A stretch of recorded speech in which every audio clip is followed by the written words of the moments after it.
Hi everyone. Let's start paper 4, alternative to practical, October-November 2023, variance 42. Duration of this paper is 1 hour. We need to attempt all the questions and we need to show all the working and we need to apply the appropriate units. The total mark for this paper is 40. Okay. Question number 1 belongs to electrolysis. A student investigates the electrolysis of concentrated aqueous sodium chloride. So we did that in class. So मैं थोड़ा सा revision दे देता हूँ आपको यहाँ पर. तो sodium chloride में वाटर भी होगा. इसका मतलब यहाँ से सोडियम आयन है, यहाँ से हाइड्रोजन आयन है, यहाँ से क्लोराइड आयन है और यहाँ से OH नेगेटिव आयन है. Right. As the concentration of chloride ion is higher, so it will discharge first from the electrolyte in the form of chlorine gas, and obviously this chlorine gas is given off at anode, whereas this ion is closer to the line of discharge, which means this ion will discharge first from the electrolyte in the form of hydrogen gas, and obviously this hydrogen gas is given off at cathode. That's what we have done in the class. Apparatus of the student shows the apparatus which we use in the experiment. आप जानते हैं कि ये आपके electrodes हैं और examiner ने इनको ग्रेफाइट इलेक्ट्रोड्स का नाम दिया और आप जानते हैं कि ये जो ग्रेफाइट इलेक्ट्रोड्स होते हैं ये इनर्ट होते हैं.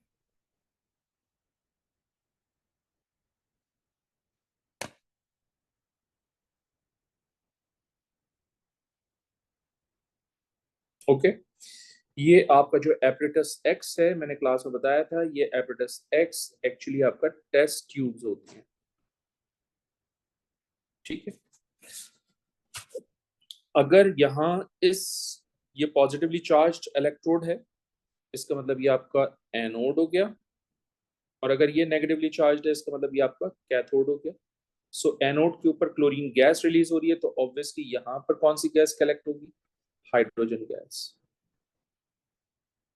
Okay. Name the apparatus X, तो हम कहेंगे test tube.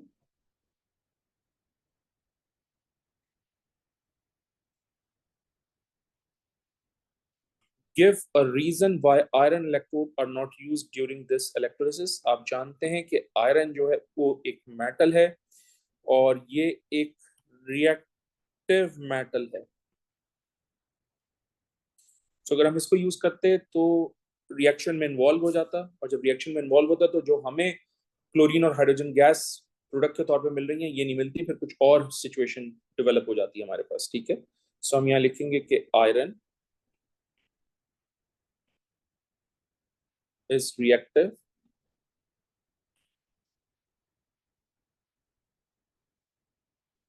metal electrode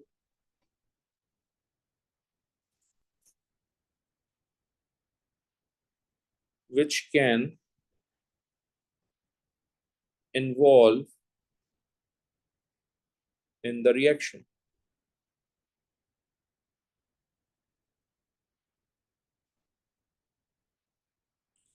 Chlorine gas is produced at the anode during this electrolysis. Describe and explain one safety precaution the student takes during this electrolysis. याद रखिएगा ये जो chlorine gas होता है ये बेसिकली आपके पास टॉक्सिक गैस होती है, पॉइजनस गैस होती है, हार्मफुल गैस होती है. तो किसी भी टॉक्सिक, पॉइजनस या हार्मफुल गैस को हम इनहेल नहीं कर सकते. राइट. तो किसी भी गैस को कलेक्ट करने के लिए सेफ्टी प्रिकॉशन क्या होगा कि use fume covered,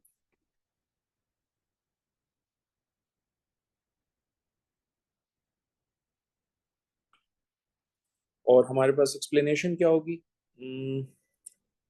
it is toxic and harmful gas, so we can not inhale it.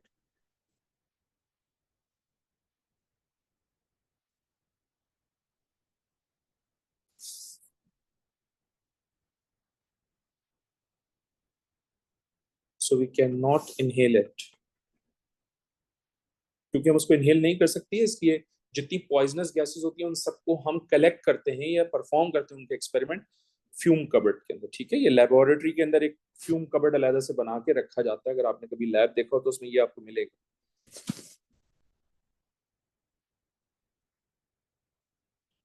A different gas is produced at the cathode during this electrolysis. Name the gas produced. तो हमने name of the gas was hydrogen gas.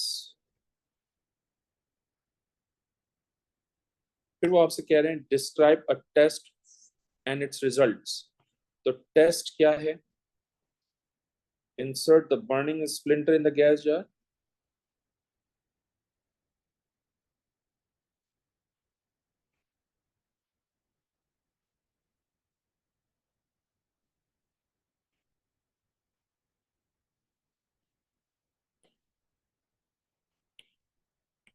Burns with a pop sound. Then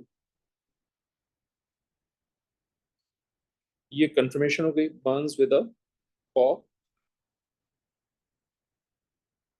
sound.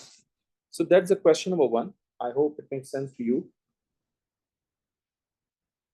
Next question, question number 2. Sulphuric acid. Sulphuric acid अगर आपको याद हो, हमने पढ़ाते हुए कहा था कि ये डाइबेसिक एसिड होता है, and dibasic acids are those which donate 2 hydrogen ion in aqueous medium.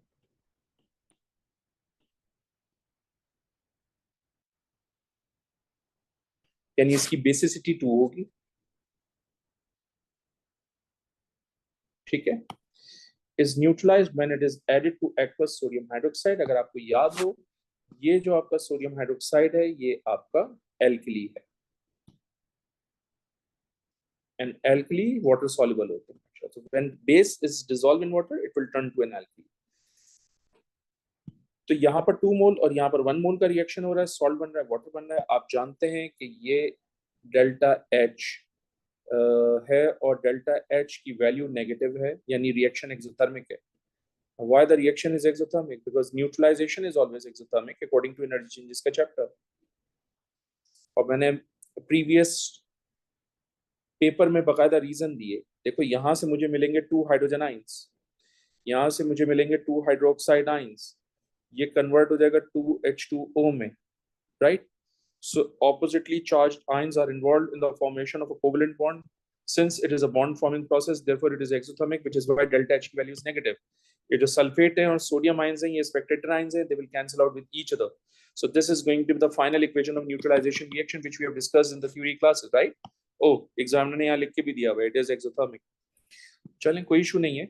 P is 1.25 मोल पर dm cube aqueous sodium hydroxide. ये बहुत इंपॉर्टेंट बात है, आपको याद होना चाहिए कि सोडियम हाइड्रोक्साइड जो है वो आपका P है, जबकि सल्फ्यूरिक एसिड डाइल्यूट फॉर्म में आपका Q है। ये बात याद होनी चाहिए।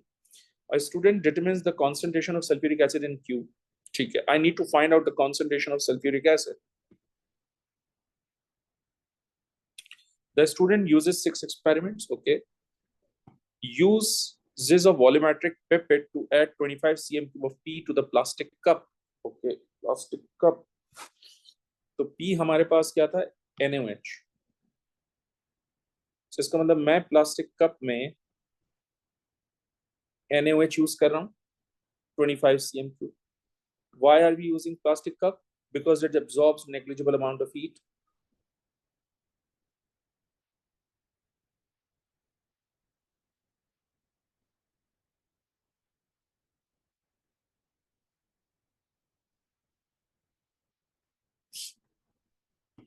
Then uses a measuring cylinder to add 20 cm cube of distilled water to the plastic cup. Measuring cylinder, क्योंकि ये 20.00 या 20.0 नहीं है, इसका मतलब ये एक्यूरेट वॉल्यूम नहीं है। तो जब भी हमें एक्यूरेट वॉल्यूम ना हो और उसकी मेजरमेंट करनी हो तो हम मेजरिंग सिलेंडर लेते हैं, not an accurate volume.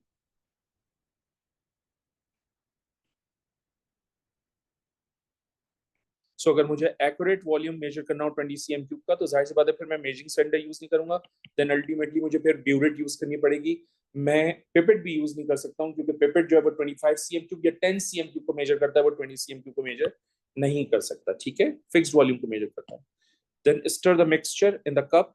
Again the question is why are we stirring the mixture? Stir किस लिए कर रहे हैं? So that all parts of the solution will get uniform heat. For uniform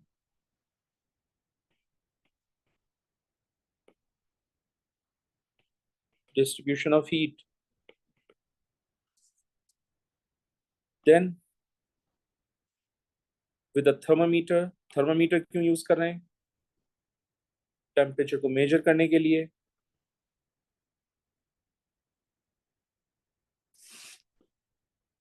And record the temperature to the nearest 0.5 cm cube, ठीक है। Use a burette to add 5 cm cube of Q to the plastic cup and stir. Again मैं 5 cm cube of Q measure कर रहा हूँ। ये Q क्या चीज है भाई? Q आपको पता है सल्फ्यूरिक एसिड था, तो ब्यूरेट में सल्फ्यूरिक एसिड है और प्लास्टिक कप में NaOH है। और stir again same uniform distribution of heat के लिए कर रहे हैं। अच्छा, एक और बात, ये जो आपने टेम्परेचर रिकॉर्ड किया है ये इनिशियल टेम्परेचर है, यानी जब आपने NaOH add sulphuric acid add नहीं किया था, ये भी याद रखना।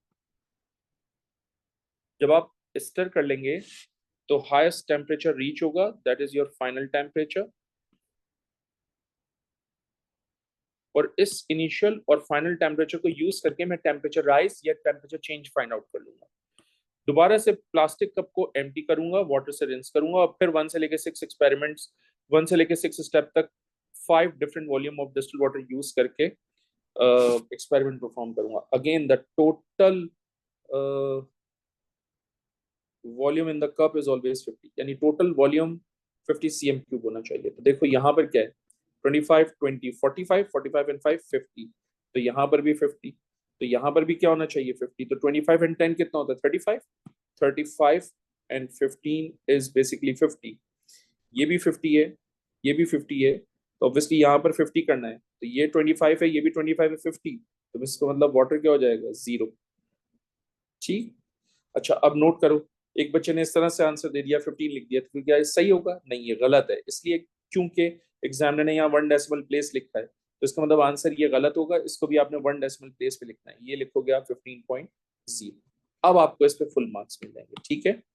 आप नोट करें, ये इनिशियल टेम्परेचर, ये हाईएस्ट टेम्परेचर, तो टेम्परेचर राइज इन दोनों को सब्ट्रैक्ट करके आएगा। तो हम एक मरतबा कैलकुलेशन करके देख लेते हैं, अगर मैं इन दोनों को सब्ट्रैक्ट करूं तो मुझे आंसर ये मिलना चाहिए 29.5 minus 24.5, oops, 29.5 minus 24.5 is going to be 5, ठीक है। तो मैं 25.5 minus 23 दोनों को सब्ट्रैक्ट करूंगा तो मुझे 2.5 मिलेगा, सही है। सारे के सारे 1 डेसिमल प्लेस तक दिए हुए एग्जामिनर ने, तो मैंने 1 डेसिमल प्लेस पे ही आंसर किया। Okay, part A, complete table 2.1 by filling in the 3 missing values. ये तीनों मिसिंग वैल्यूज हमने फिल कर दी, 1 2 एंड 3, हमें 3 मार्क्स मिल गए, that's an easy part. Next, part of the thermometer used in experiment 3 are shown in figure 2.1। याद रखिएगा हमें experiment 3 दिया गया है। The liquid level inside the thermometer are missing. Complete figure 2.1 by drawing the liquid level to show the initial temperature in experiment 3, the highest temperature reached in experiment 3. Initial temperature in experiment 3, initial experiment in experiment 3 कितना है 32.5, ओ sorry 25, तो ये आ जाएगा बेटा आपके पास 25, सही है।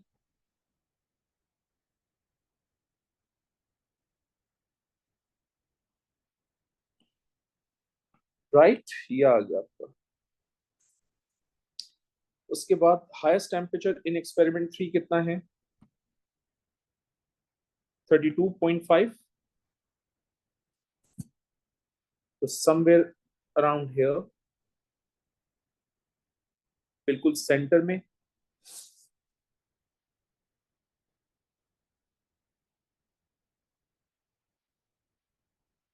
Exactly, ठीक है।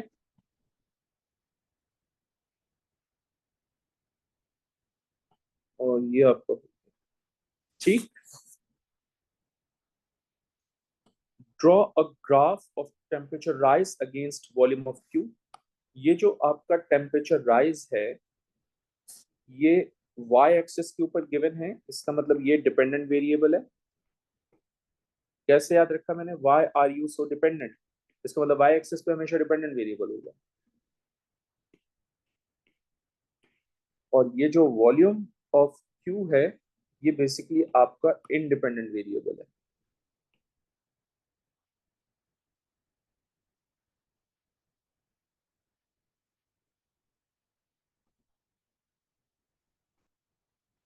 और मैं पहले भी बता चुका हूँ, what we measure is dependent variable and we are measuring temperature rise, right?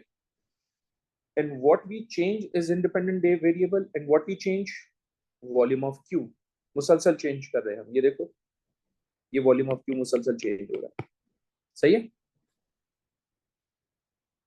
Now plot the point 0 0 as there is no temperature rise when no q is added। बिल्कुल सही बात है, पॉइंट 0 0 पे एक क्रॉस लगाना चाहिए, ये आ गया हमारा।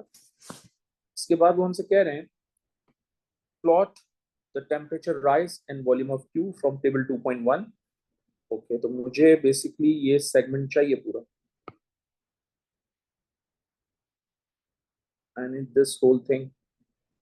ओ, not this one. Volume of Q चाहिए और टेम्परेचर राइज चाहिए। आई होप कि ये हमें मिल जाए, कॉपी हो जाए यहाँ पर। I bad, hold on. Instead of copying, take the screenshot of this।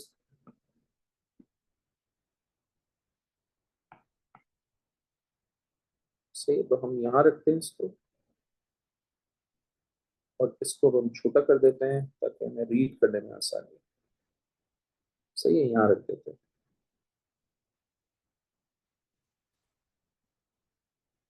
ठीक है जनाब।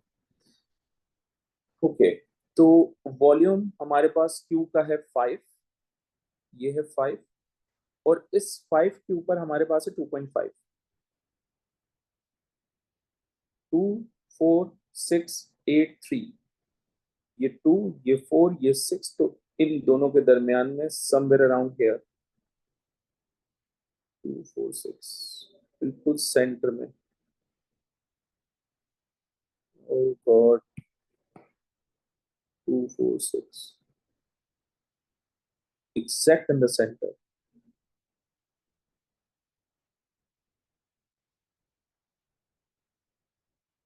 ठीक है, ये पॉइंट आ गया हमारा।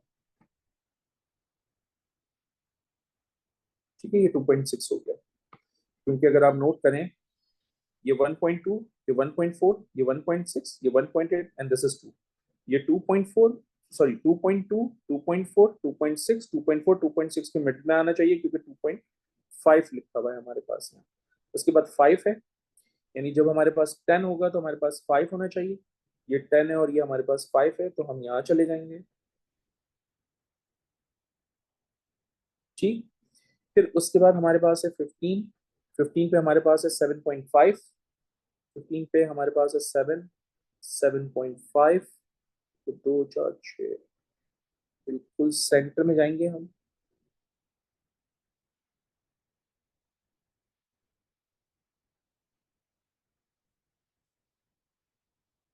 बिल्कुल सेंटर में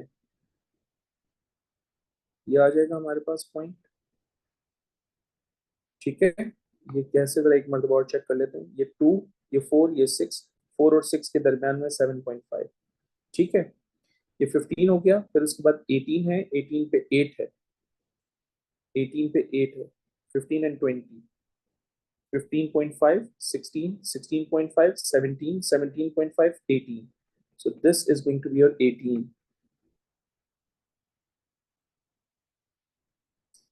18.5, 19, 19.5, 20। ठीक है, और इसके ऊपर 8 कह रहे हैं, ये 8, ये रहा 8। उसके बाद आपके पास है 20, 20 के ऊपर भी 8, फिर उसके बाद वो कह रहे हैं 25, 25 पे भी 8, ये आ गया। सही है। Let me erase this. तो सिर्फ रेफरेंस के पॉइंट ऑफ व्यू से बनाया था मैंने। ओके, ठीक है जी। नाउ प्लॉट करने के बाद वो कह रहे हैं draw a straight line of best fit for the first 4 points. तो फर्स्ट 4 पॉइंट्स के लिए जो लाइन ऑफ बेस्ट फिट है वो बनाते हैं। ये बनी लाइन ऑफ बेस्ट फिट।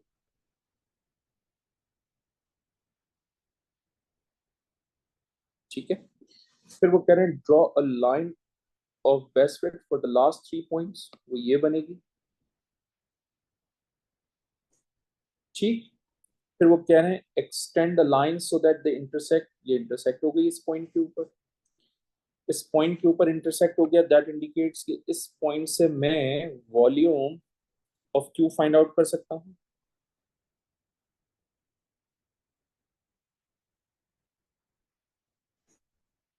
तो ये 15.5 16 है, तो volume of this is, hold on,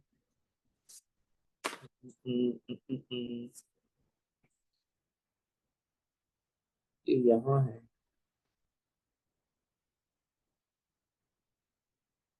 सही है।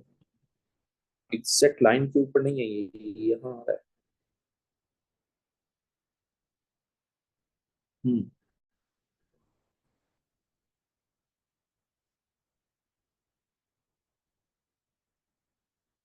ये पॉइंट बहुत शार्प है, लेकिन ये ऐसे ही रहेगा। ठीक है। तो ये 15.5 और ये 16, आप समझ लीजिए रफली ये 16 ही है। मेरे पास तो 16 आ रहा है, 16 cm3। ठीक है। सो वो कह रहे हैं the point where the two lines intersect indicates the volume of Q that exactly neutralizes 25 cm cube of P, determine the volume of Q when there two. तो मेरे पास कितना वॉल्यूम आया है? 16। सही है। और क्योंकि एग्जामिनर ने यहाँ देखें 25.0 लिखा, यानी 1 डेसिमल प्लेस तक किया, तो मैं 16 ही लिखूंगा, मैं यहाँ 16.0 लिखूंगा। ठीक है। Now the next is P is 1.25 mole per dm cube aqueous sodium hydroxide। याद करा दूं आपको दोबारा से कि भाई ये जो Q है, ये बेसिकली आपका सल्फ्यूरिक एसिड था। ठीक है। आपको याद है, आपने सोडियम हाइड्रोक्साइड का जो वॉल्यूम है वो 25 cm क्यूब पिपेट से मेजर किया था। आपको उसकी कॉन्सेंट्रेशन गिवन है, आपको वॉल्यूम गिवन है। कहाँ लिखा हुआ है 25? ये लिखा हुआ है 25। सही है। सो मुझे वॉल्यूम गिवन है NaOH का, मुझे कंसंट्रेशन गिवन है, इसका मतलब I can find the moles of NaOH।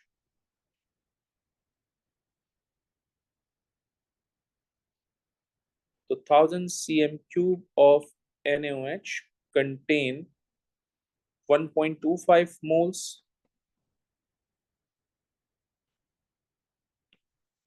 आपने कितना वॉल्यूम यूज किया था? 25.0 cm क्यूब।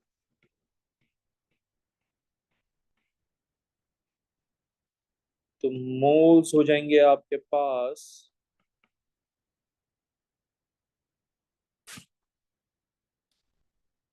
ये हो जाएगा 25 into 1.25 divided by 1000, so it's going to be 0.03125 moles. According to the equation, NaOH और H2SO4 में 1:2:1 का रेशो है। तो अगर आपने 0.03125 मोल्स कैलकुलेट किए, तो moles of H2SO4 divide by 2 करके मिलेंगे आपको 0.015625 मोल्स। ठीक है। ये मोल्स आपने कितने वॉल्यूम में H2SO4 के फाइंड आउट किए हैं? 16.0 cm क्यूब में।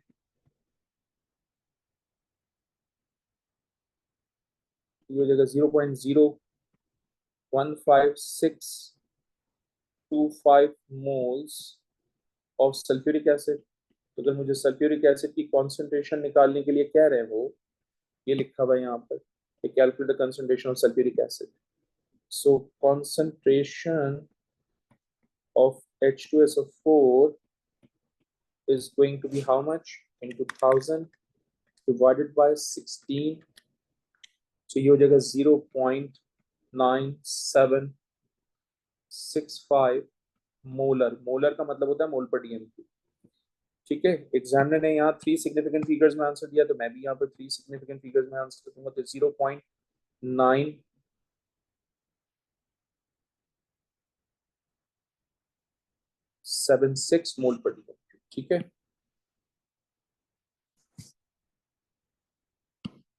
describe and explain what happens to the gradient of the straight line for the first 4 points on the graph if a metal cup is used instead of a plastic cup।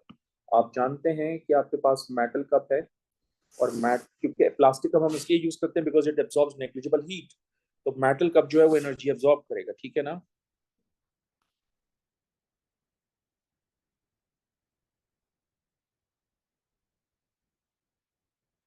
Absorbs energy या heat loss हो जाएगा इसमें से।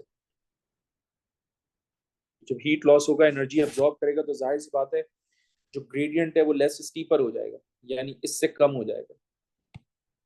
ये कुछ इस तरह से आएगा। ठीक है, तो हम यहाँ लिख देते हैं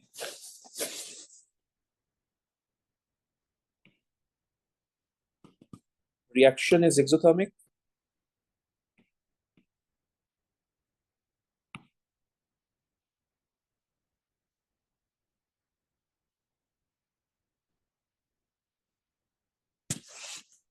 so energy is released from system to surrounding,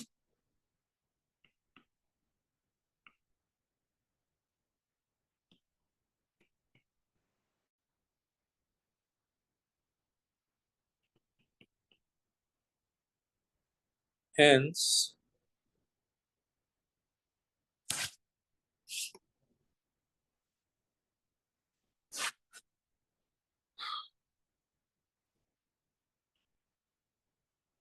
gradient is going to be less steeper,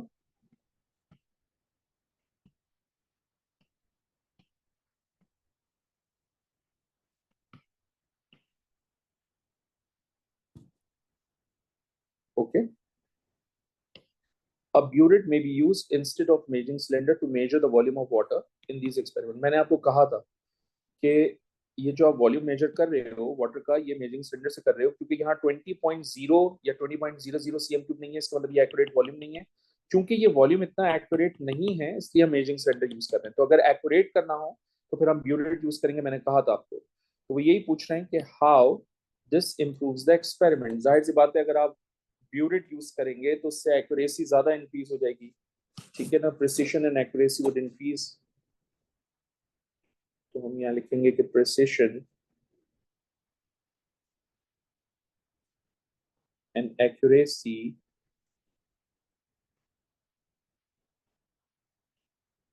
would increase।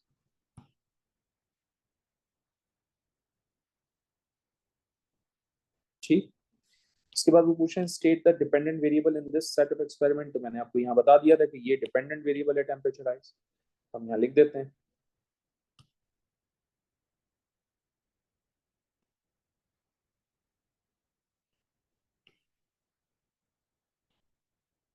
ठीक है। Next question, question number is 3। A student investigates solid Y and solution Z। यानी दो डिफरेंट चीजें हैं, solid Y है और solution Z है।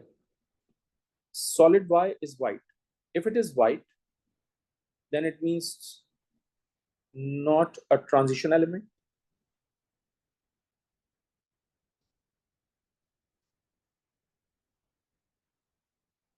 ठीक है, एंड कंटेन कार्बोनेट आयंस। चलिए एनाइन बता दिया मैंने। और इस एनाइन का फॉर्मूला क्या होगा, CO3 2 negative. The test the student does on Y are shown in table 3.1.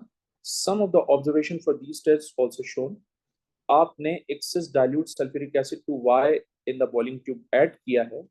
जब आप ऐड करेंगे तो जाहिर सी बात है ये एसिड इस कार्बोनेट के साथ रिएक्शन करेगा और रिएक्शन करके कार्बन डाइऑक्साइड गैस रिलीज करेगा. यानी इक्वेशन जो क्लास में मैंने आपको बताई है वो ये है. व्हेन यू ऐड एसिड और वो कार्बोनेट के साथ रिएक्शन करेगा, it's going to be converted into water and carbon dioxide.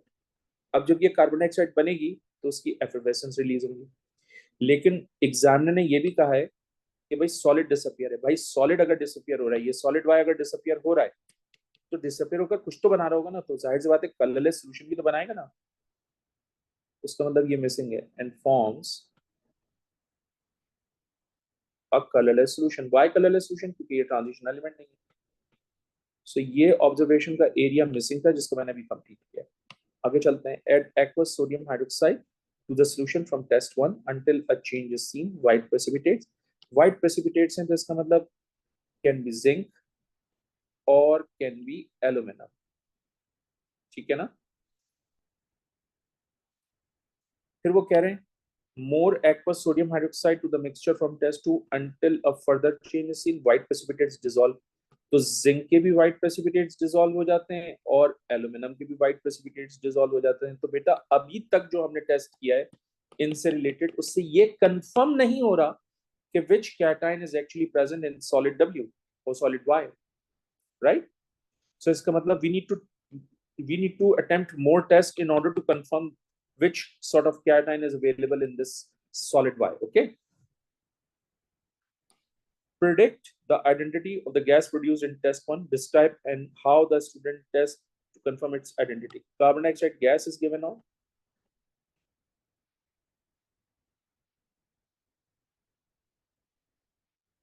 और जाहिर सी बात है टेस्ट क्या होगा, pass the gas through lime water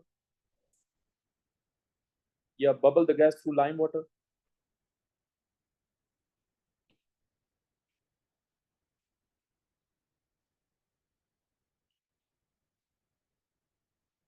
और जब आप कार्बन डाइऑक्साइड को लाइम वाटर से पास करते हो फिर क्या होता है, lime water turns milky. Right.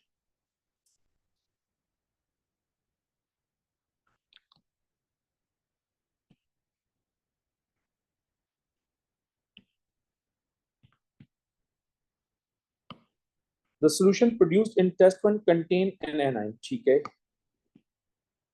Test 1 में जो सॉल्यूशन प्रोड्यूस हुआ है उसमें एक एनाइन है. ठीक है.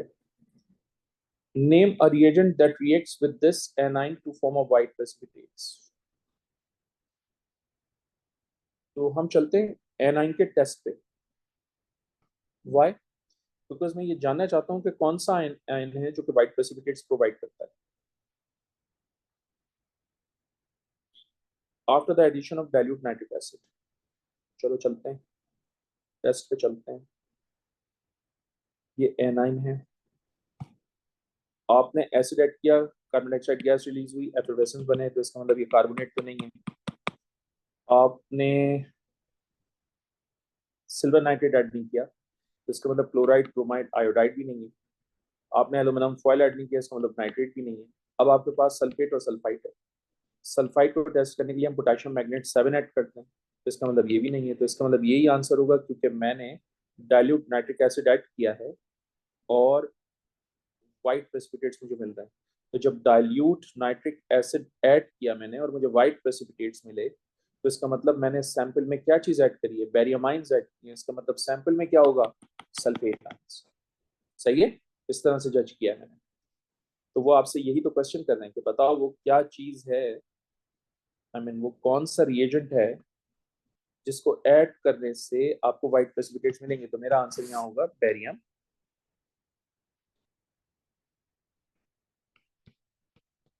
नाइट्रेट. ठीक है. And this anion is going to be sulphate ion. ठीक. यानी इस सैंपल में सॉलिड वाई में एक कार्बोनेट था, एक सल्फेट था और एक आपके पास जिंक और एल्यूमिनियम आयंस में से कोई एक कैटायन होगा. अभी देखते हैं आगे क्या कह रहा है वो. The observation for test 3 are incomplete. State one other observation the student make in test 3. Okay, let's go to the test 3. Okay, जब आप व्हाइट प्रेसिपिटेट्स डिसॉल्व होंगे तो क्या देंगे? ये मैंने क्लास में लिखा है ना आपको, व्हाइट प्रेसिपिटेट्स डिसॉल्व होते हैं तो colourless solution is observe.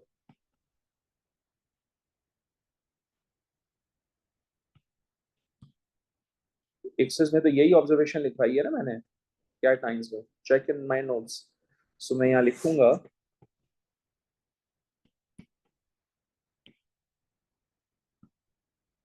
colorless solution is observed. Next is solid Y contain only one cation. The student cannot identify the cation from the observation in table 3.1. मैंने आपसे कहा था कि ये दोनों पॉसिबल हैं, लेकिन इसमें से कौन सा है ये कंफर्म नहीं हो रहा। उसको कंफर्म करने के लिए I need to go for further test, और फर्दर टेस्ट के लिए मैं क्या करूंगा? एक्वस अमोनिया यूज करूंगा। तो वो आपसे यही पूछ रहे हैं कि to name the two cations which could be present in Y। तो वो कह रहे हैं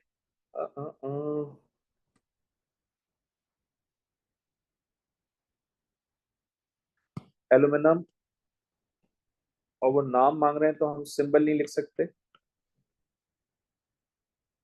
और जिंक। ठीक है, वो आपसे पूछ रहे हैं describe an additional test the student does on the solution produced in test 1 to identify the cations. अब मैं कहूंगा यहाँ पर कि eight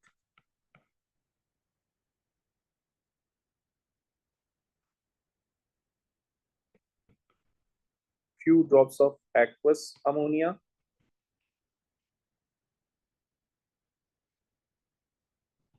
white precipitates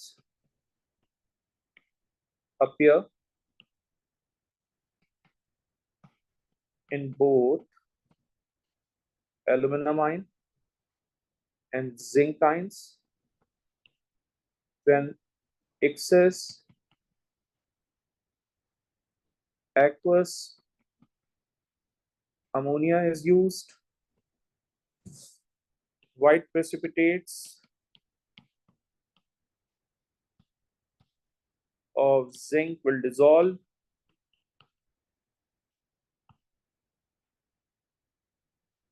and give a colorless solution.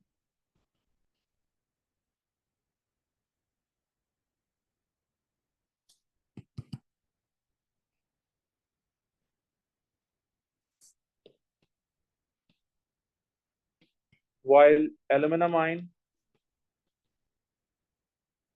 white precipitates remains insoluble. White precipitates remains insoluble. Solution Z contain one cation and one anion. The cation contain two non-metals. ये cation एक ऐसा है जिसमें दो नॉन मेटल हैं। ये बहुत ही powerful statement है, very very powerful statement, very very powerful statement. Answer इसी से पता चलेगा। The student adds aqueous sodium hydroxide to Z in a boiling tube. Describe how the student completes this test. Identify the cation in Z. एक ऐसा cation जिसमें दो non metal हैं। चलते हैं वापस टेबल पे। ये कैटाइन है हमारे पास, ये मेटालाइन मेटालाइन मेटालाइन मेटालाइन मेटालाइन मेटालाइन गलत, मेटालाइन गलत। ये वो कैटाइन है जिसमें दो नॉन मेटल्स हैं, नाइट्रोजन भी नॉन मेटल, अमोनियम भी नॉन, हाइड्रोजन भी नॉन मेटल। इसका मतलब examiner is talking about ammonium ions. आपने नोट किया उसने हमको क्लू कैसे प्रोवाइड किया है कि कैटाइन को जज कैसे करोगे। उसने कहा दो नॉन मेटल है, तो एक नाइट्रोजन और एक हाइड्रोजन, दोनों नॉन मेटल है। तो ये भी मेटालाइन है, ये भी मेटालाइन मेटालाइन मेटालाइन मेटालाइन मेटालाइन, ये सब गलत। That is not the metalline. Basically इसमें दो नॉन मेटल्स इन्वॉल्व हुए हैं। तो इसका मतलब examiner is talking about ammonium ions. Ammonium ion को टेस्ट करने के लिए हम क्या करते हैं? हम एक्वस सोडियम हाइड्रोक्साइड ऐड करते हैं, स्लाइटली वार्म करते हैं सॉल्यूशन को, राइट? अमोनिया गैस प्रोड्यूस होती है which turns damp red litmus paper into blue. तो वो यही तो कह रहे हैं कि अब इसको कंप्लीट करो टेस्ट को। तो हम यहां लिख देते हैं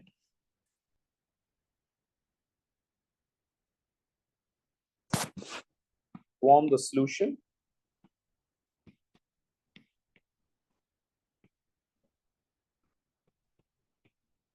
gas is given off,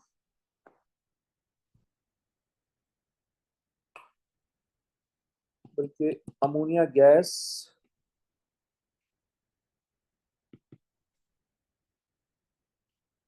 is given off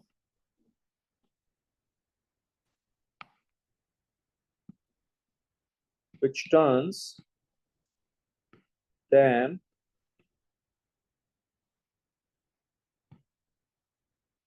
red litmus into blue.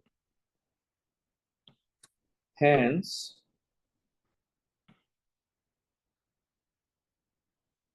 solution Z contain ammonium. The student adds dilute nitric acid and then aqueous silver nitrate to Z.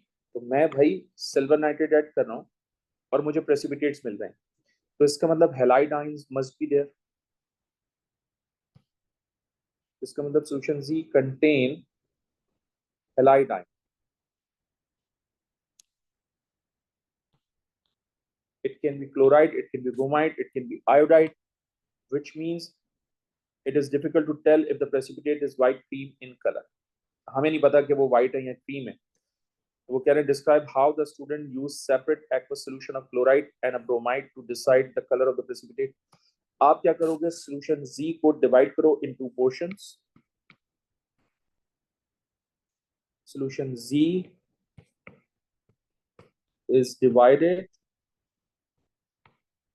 in two portions in separate test tube.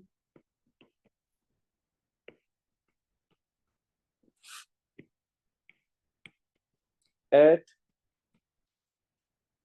dilute nitric acid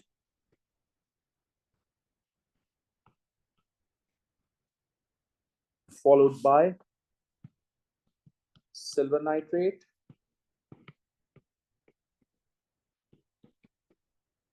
then precipitates will appear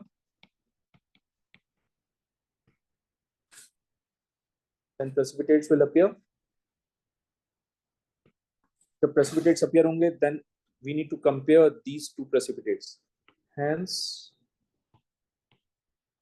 compare the color of the precipitates.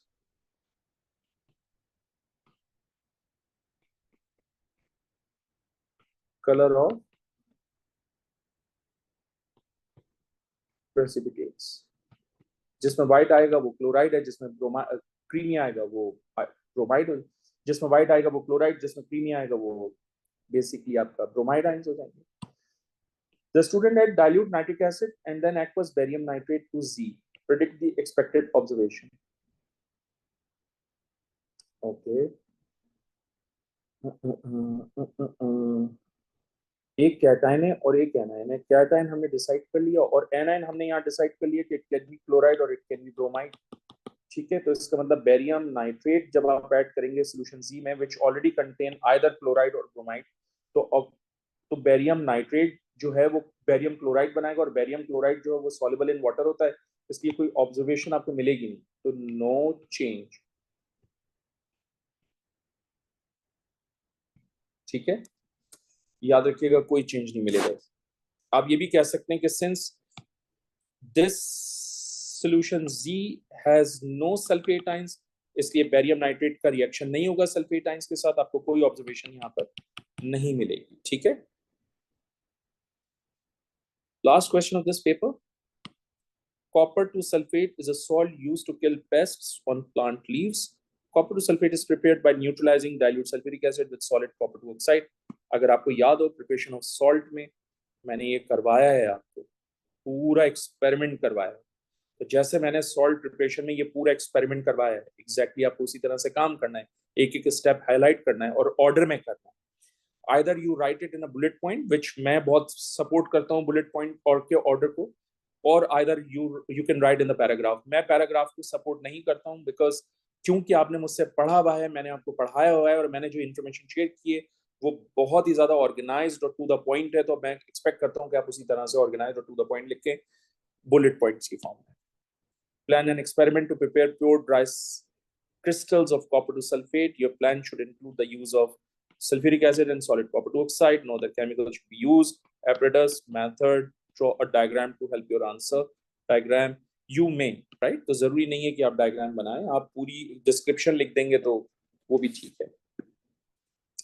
तो हम सबसे पहले क्या करेंगे,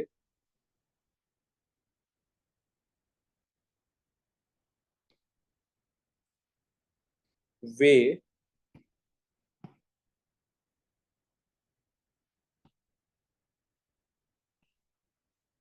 excess mass of copper to oxide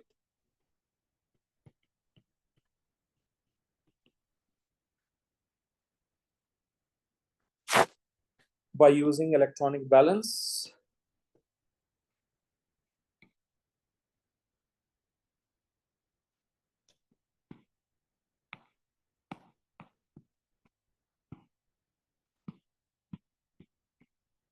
now the question is कि मैं excess amount क्यों use कर रहा हूं, ताकि सल्फ्यूरिक एसिड फुली यूटिलाइज हो जाए।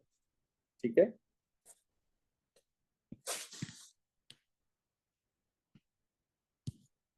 Place excess copper oxide in a beaker containing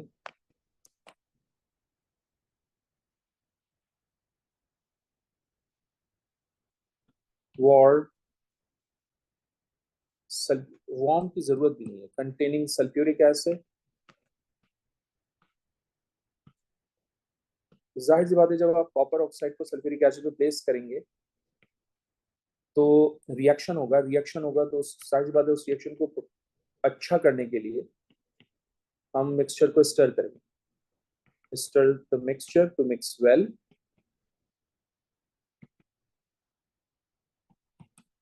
ठीक है,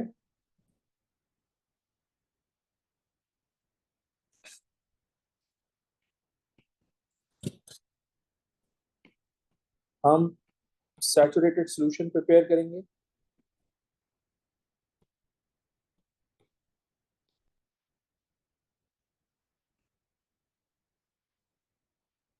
until no more copper sulfate, sorry, until no more copper to oxide dissolves। ठीक है, उसके बाद हम क्या करेंगे, इस मिक्सचर को फिल्टर करेंगे।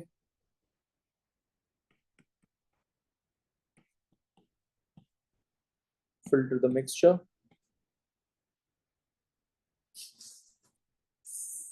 Copper two sulphate filtrate is collected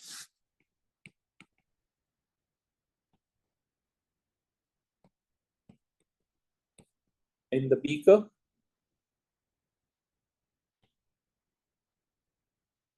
while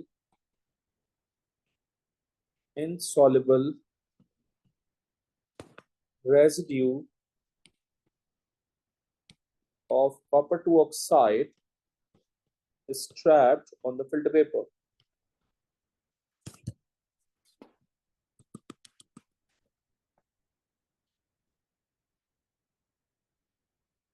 Is trapped on the filter paper।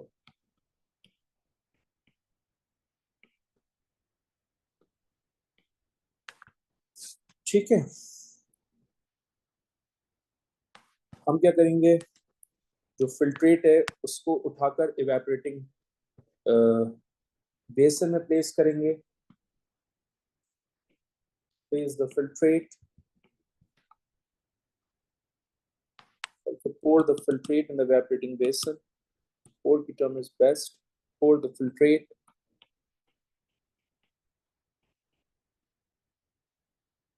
in an evaporating basin।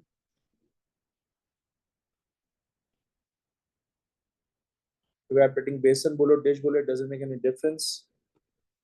Heat करेंगे हम इसको। heat this solution till crystals appear.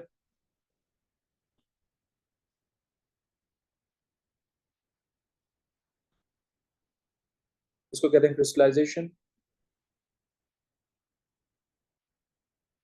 उसके बाद हम क्या करेंगे, allow the solution to heat at allow the solution to cool at room temperature. तो room temperature पे हम ठीक है छोड़ेंगे तो क्रिस्टल्स अपीयर होंगे। फॉर क्रिस्टल्स टू अपीयर, जब क्रिस्टल्स अपीयर हो जाएंगे तो उनको फिल्टर पेपर पे रख के ड्राई करेंगे। Dry them on the filter paper.